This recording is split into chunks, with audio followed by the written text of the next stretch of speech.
the more you want to score the penalty, the more likely you are to miss it. And it's not a coincidence. Seriously, today you're going to understand why your brain works against you during a penalty kick, even if you know exactly how to take it, and how something so simple ends up becoming complicated inside your head. First revelation: a penalty kick is not a matter of skill. It is a psychological battle, because you can take 1,000 perfect penalties in training without pressure. There, everything flows, everything feels natural. But in a match, everything changes. The body tenses up, the mind speeds up, doubts appear, and something you used to do without thinking starts to feel strange, uncertain. Force: it's not that you forgot how to kick. It's that your mind is interfering too much at exactly the worst moment. Survival mode brain. At that moment, your brain is not thinking about football. It is not thinking about technique. It is thinking about danger, even if it doesn't feel that way. Your body reacts as if something important were at risk. A very ancient system is activated, the same one our ancestors used to survive. Your heart starts beating faster. Your breathing speeds up. Your muscles tense up. Your entire body prepares to act quickly,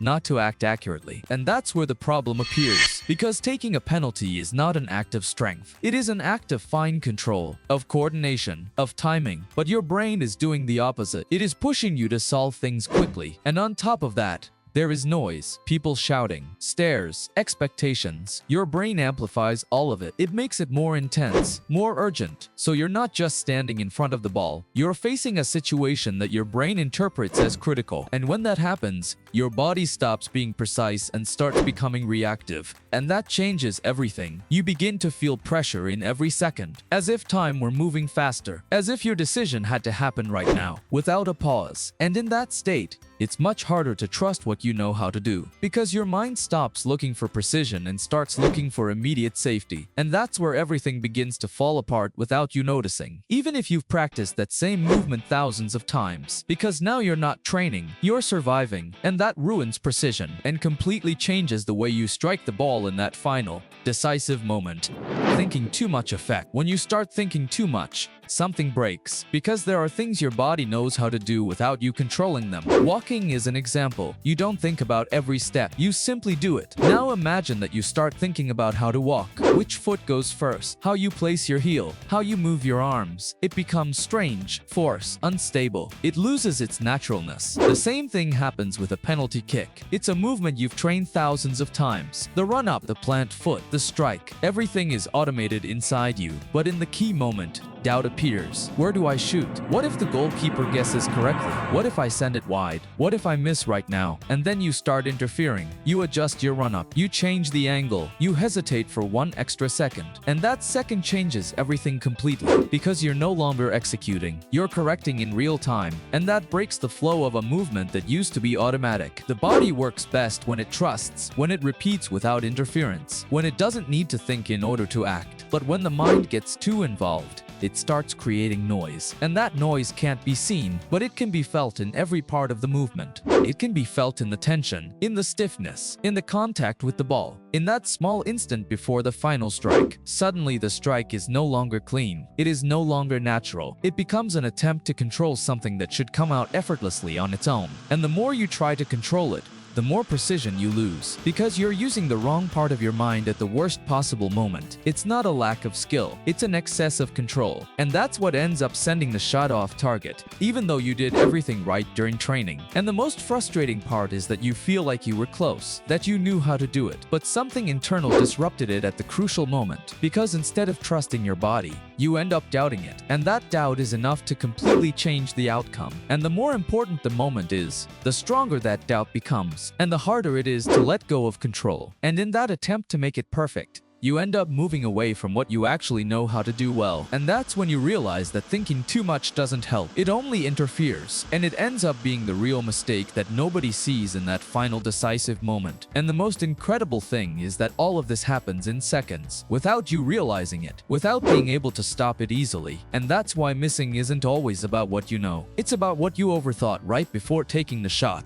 Fear of failure. The problem is not wanting to score the goal. It's wanting not to miss. And that completely changes the way you take the penalty, because when you want to score, you're playing to win. But when you want not to miss, You're playing not to lose, and that mindset is much more insecure. Suddenly you're not thinking about where you want to place the ball. You're thinking about everything that could go wrong. The goalkeeper, the crowd, what will happen afterward. You think about your teammates' faces, the reaction of the fans, the comments, the awkward moment if you miss. And that weight isn't physical, but it feels like it is. As if every step toward the ball carries more pressure. Then the objective stops being clear. It's no longer about executing well. It's about avoiding the mistake. And that makes you more tense, because you're trying to protect yourself instead of trusting yourself. You're playing not to look bad instead of playing to do it well. And when you play not to miss, your margin for error becomes larger, because any doubt affects the movement. Your body starts doubting just like your mind does. And that translates into a strike that is less firm, less clear, less decisive. And in a penalty, decisiveness is everything. There is no time to correct. There is no possible second chance. Either you execute with conviction or you execute with doubt. And doubt almost always ends in a mistake. That's why many penalties are not missed because of a lack of technique. They are missed because of an excess of fear. Fear of being exposed. Fear of making a mistake. Fear that this moment will completely define you. And that fear cannot be seen, but it is present in every small detail of the movement you make. It's in the pause before you run.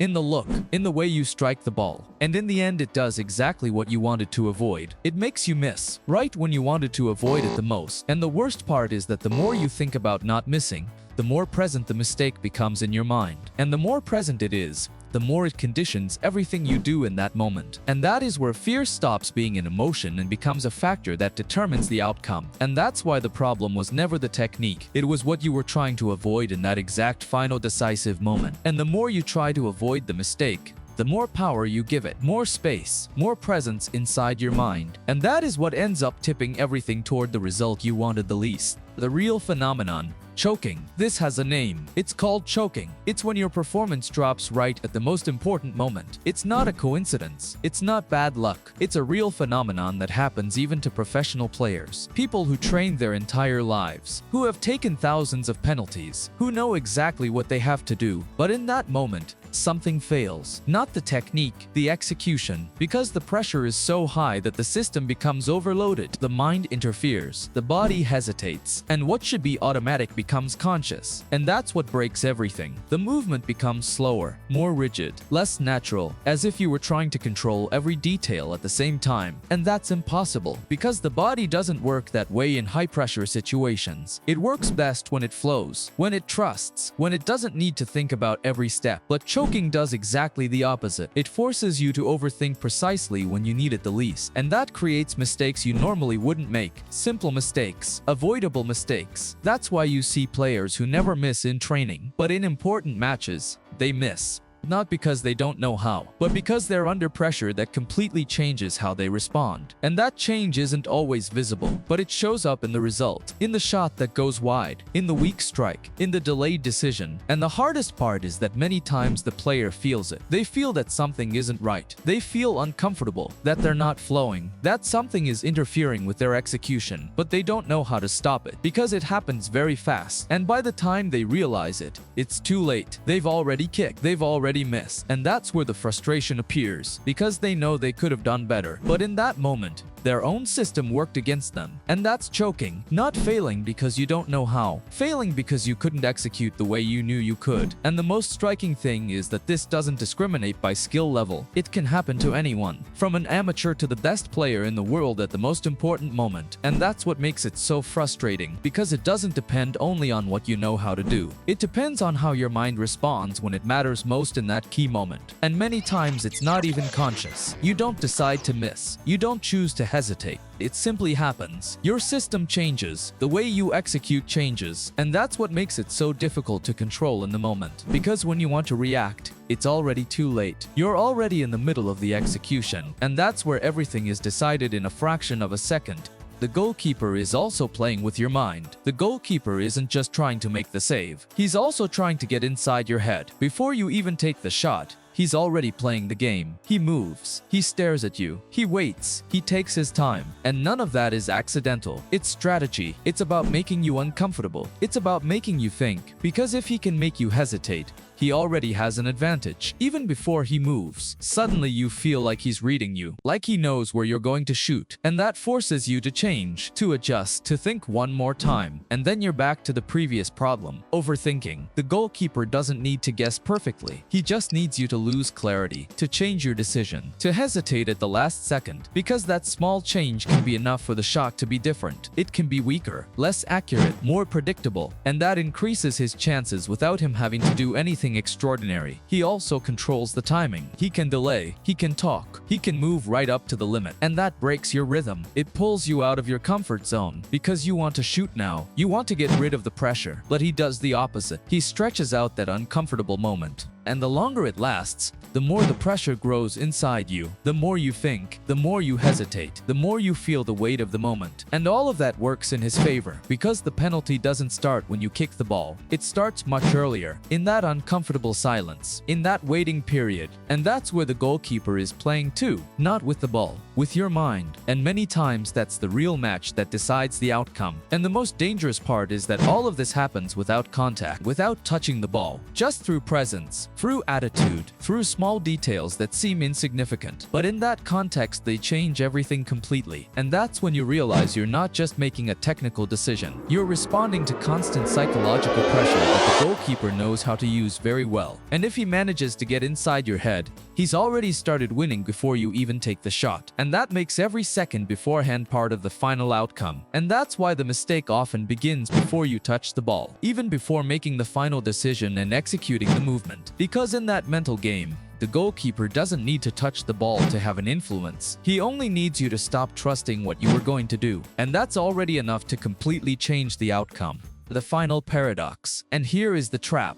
The more important the penalty is, the more you want to make sure you score it. And the more you want to make sure you score it, the more you interfere with your own body. You want to do it perfectly. You want it to go in no matter what. You want to eliminate any possibility of failure. But in that attempt, you start controlling too much, thinking too much, adjusting too much, and all of that works against what you actually need. Because a penalty is not executed better when you control everything. It is executed better when you trust. But the importance of the moment pushes you in the opposite direction. It makes you doubt. It makes you think. It makes you interfere exactly where you shouldn't. And that's where the paradox appears. The more you want to score, the greater your chances of missing, because you're breaking the system that allowed you to do it well in the first place. You're replacing the automatic with the conscious, and that affects every detail of the movement. The run-up, the plant foot, the strike. Everything becomes more forced, more rigid, less precise. And that is what ends up defining the result. Not technique, not practice, but what you did with your mind in that moment. That's why you see two players with the same skill level and completely different results.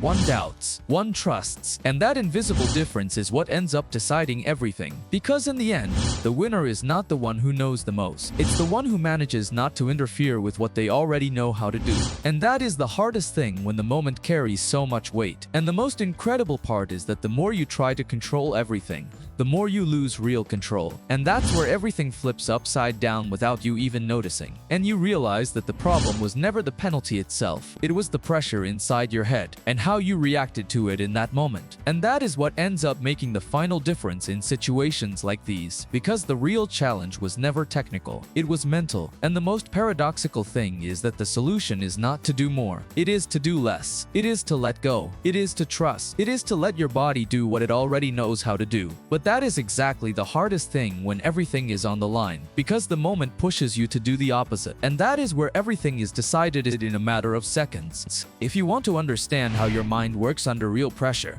subscribe, because this is only the beginning. Because what you saw today is not just about penalties, it's about how you respond when everything is on the line. And if you learn how to manage that, you can completely change your results in any area of your life, even outside of sports. So subscribe to the channel and like the video to keep watching content like this, and not miss anything that's coming from now on the channel, with new videos every week. And keep improving the way you think.